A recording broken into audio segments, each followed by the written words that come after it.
Puis faire cohabiter agriculture et écologie, c'est possible. Exemple avec l'inventaire floral des étudiants de BTS du lycée de Roville qui travaillent sur la protection de la nature et qui cette fois sont allés à la rencontre d'agriculteurs. Comment réconcilier écologie et agriculture? Vaste question. Au lycée horticole de Roville, des étudiants en formation protection de la nature ont organisé un inventaire floral sur une parcelle de prairie gérée par un agriculteur. Son objectif, comprendre les problématiques de chacun et trouver des compromis entre la préservation de l'environnement et le travail des agriculteurs. Explication, Michael Martin, Mostafa Mohamed. Elle a 5 pétales avec des feuilles embrassantes. Ce Lychnis floscuculi vient d'être identifié. Il rejoint le trèfle, le bouton d'or et le vulpin des prés dans l'inventaire floral. L'objectif est d'établir une carte d'identité précise de cette prairie. Ça serait un peu comme si on prélevait notre sang pour prendre l'ADN. En gros, ce qu'on est en train de faire, c'est plutôt physiquement, on voit ce que c'est. Après, c'est quand même mieux de savoir exactement ce qui la compose. Et une fois qu'on sait ce qui la compose, on sait comment intervenir dessus. Ces étudiants préparent un BTS Gestion et protection de la nature.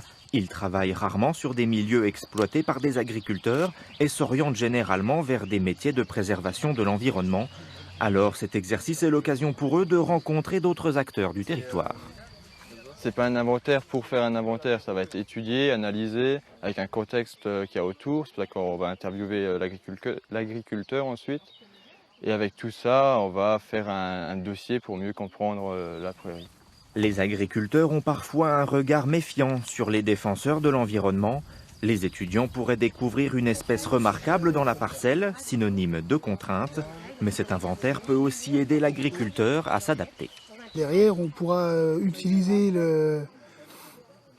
leur compte rendu pour s'améliorer, pour avoir plus de diversité dans les plantes. Cette prairie sera fauchée d'ici 2 semaines et pourra servir de pâture aux bêtes plus tard dans l'année.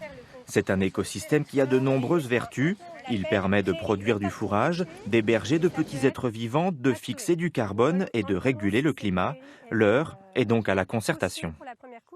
Il ne faut pas opposer l'économie et l'écologie, justement. Il faut qu'on essaye de trouver des compromis pour avoir le maximum de biodiversité et le maximum de production dans le système, quoi.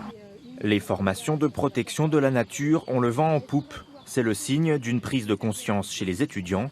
La perte de la biodiversité s'aggrave au fil des ans.